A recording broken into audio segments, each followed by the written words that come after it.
Earlier in this hearing, Representative Takano had referenced Truth Social posts from the president, and I believe I heard your response to be that he was the most sane president. Do you care to comment any further, or is that your full statement? If you look at that Truth Social post, I was pointing out the last line of it says, "God bless the Iranian people." So it was clear that he was sending a nuanced message. He was sending a message of brute force and violence to the mullahs to incentivize them to change, but also sending a message of love and compassion to the Iranian people. So you can look at it and say, oh, it's insane that he'd make this kind of threat. But he's a deal maker. He's a bargainer. Thank you, Mr. Secretary. I appreciate that. More sane than your uncle? He's very, very sane. So I grew up in a place called Tipperary Hill. I'd say he's more sane than Uncle Joe, And Uncle Joe Biden. Your uncle? Thank you, Mr. Chairman. Mr. Secretary, you are the nation's top health official. And I want to talk to you today about the president's mental health. On April 5th at 8 o'clock on the morning of Easter Sunday, President Trump posted this statement on social media. Tuesday will be Power Plant Day and Bridge Day, all wrapped in one in Iran. There will be nothing like it. Open the fucking strait, you crazy bastards, or you'll be living in hell. Just watch.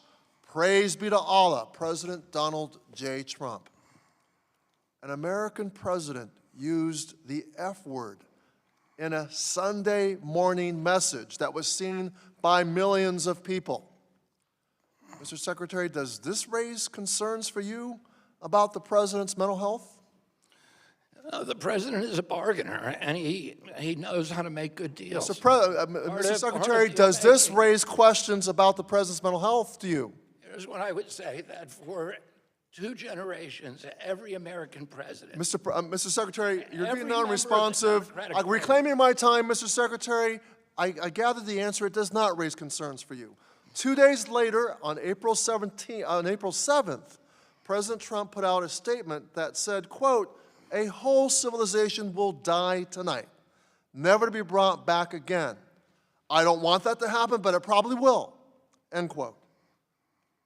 Mr. Secretary, the Commander-in-Chief of the United States military is calling for the eradication of an entire civilization. And 5 days later, the president started posting on Truth Social at 9 p.m. at night, continuing until 5 a.m. the next morning, and included an unhinged attack on Pope Leo, claiming Pope Leo was weak on crime. And then, later that day, the next day, President Trump posted this image of himself as Jesus Christ. Mr. Secretary, people across the country and around the world were deeply offended by this blasphemous image.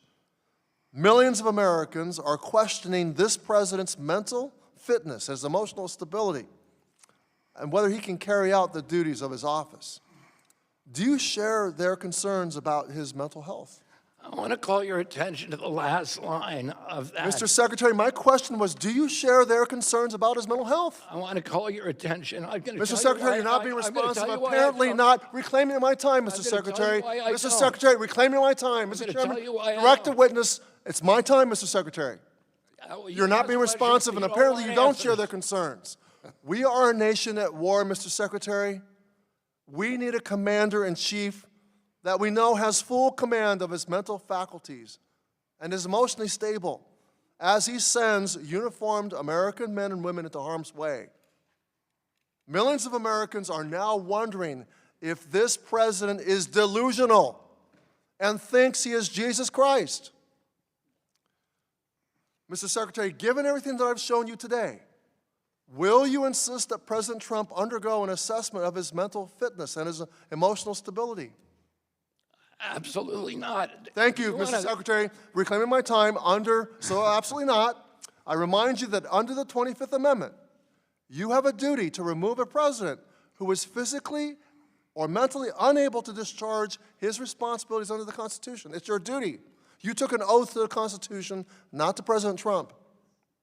Mr. Secretary, should President Trump fail a mental fitness test or an evaluation about his mental stability or emotional stability, would you vote to invoke the 25th Amendment? There hasn't been a president who's more Mr. sane Secretary, for my his question people. is, would you Look at vote the to video of invoke the President 25th Biden Amendment? this week. Mr. Secretary, Absolutely reclaiming my time. supported. It's my question, He's my question, Mr. delusional. Secretary.